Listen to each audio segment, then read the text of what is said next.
नमस्कार। आज हम एक बहुत ही शक्तिशाली दार्शनिक शिक्षा में गहराई से उतरने वाले हैं। ये वो रास्ता है जो हमें चिंता से निकालकर मन की शांति की ओर ले जा सकता है। तो चलिए एक ऐसी भावना से शुरुआत करते हैं जिसे शायद हम सबने कभी ना कभी महसूस किया होगा। वो डर जो बहुत ज्यादा लगाव के साथ आता है ना? एक ऐसा डर जो हमारे सबसे अच्छे, सबसे प्यारे पलों में भी एक कड़वाहट घोल देता है। जानते हैं, ये जो भावना है ये एक बहुत ही बुनियादी समस्या की तरफ इशारा करती है, जिसे पुरानी शिक्षाओं में गलत पहचान का मामला कहा गया है। इसका सीधा सा मतलब है कि हम खुद को उन चीजों से जोड़ लेते हैं जो हम असल में हैं ही नहीं। तो सवाल ये उठता है कि आखिर ये सारी चिंता, ये सारा दुख आता कहाँ से है? और इसका जवाब एक बहुत गहरे भ्रम में छिपा हुआ है। एक ऐसा भ्रम जो हमें अपने ही बारे में है। देखिए, एक बहुत पुराना भारतीय दर्शन है सांख्य योग। उसके हिसाब से हमारे सारे दुखों की शुरुआत बस एक बुनियादी गलतफहमी से होती है। वो ये कि हम जो चीजें पल पल बदल रही हैं, जो अस्थायी हैं, उन्हें ही शाश्वत मान बैठते हैं। और यही जो शुरुआती अज्ञान है ना, इसी से एक पूरी चेन रिएक्शन शुरू हो जाती है। अहंकार, किसी चीज से बहुत ज्यादा लगाव, किसी चीज से नफरत, और यही वो चीजें हैं जो हमारी रोजमर्रा की जिंदगी की चिंताओं की असली जड़ हैं।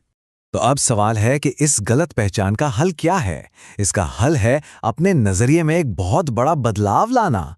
मतलब दृष्टा और दृश्य के बीच का फर्क समझना और उसे जीना सीखना। तो यहाँ सबसे जरूरी बात यह है कि हमारे अंदर एक हिस्सा है दृष्टा, यानी देखने वाला। ये शुद्ध चेतना है जो कभी नहीं बदलती, और ये उन सभी चीजों से बिल्कुल अलग है जिन्हें ये देखती है, जैसे हमारे विचार, हमारी भावनाएं, यहाँ तक कि हमारा शरीर भी। जैसा कि डेनिस का अनुभव बताता है, ये कोई ऐसी चीज नहीं है जो एक बार में हमेशा के लिए हो जाए। नहीं, ये तो एक प्रैक्टिस है। बार बार उस साक्षी भाव में, उस देखने वाले की स्थिति में लौटने का अभ्यास है। चलिए, इसे और बेहतर तरीके से समझने के लिए एक बहुत ही दमदार उदाहरण लेते हैं। हम अपने जागते हुए जीवन की तुलना एक सपने से करते हैं। सोचिए, जब हम सपना देख रहे होते हैं तो उसमें सब कुछ बिल्कुल असली लगता है ना? लेकिन हम जानते हैं कि वो बस कुछ पलों के लिए है, वो स्थायी नहीं है। अब जरा इस पर गौर कीजिए।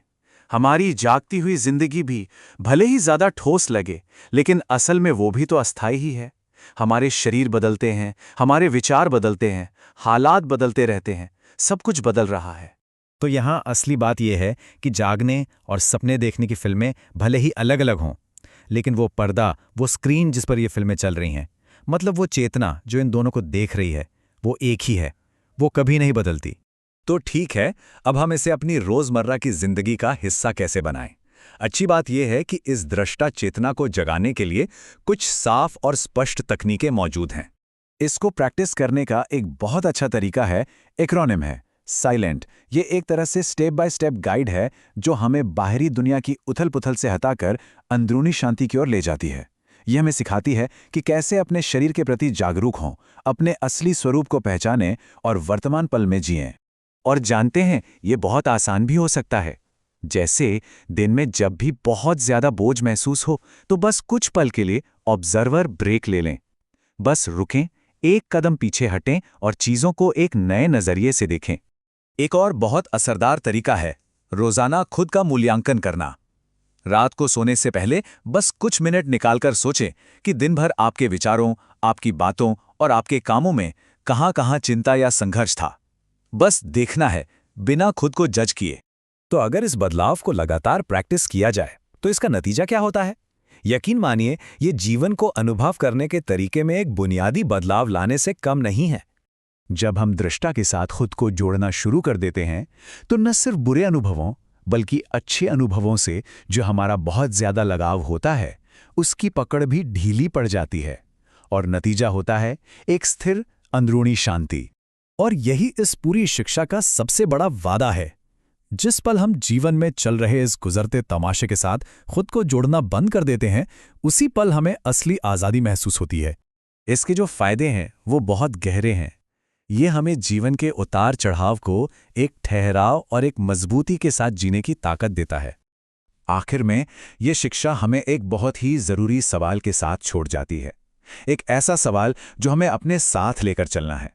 एक ऐसा सवाल जो हमारे मैं की पूरी परिभाषा ही बदल सकता है।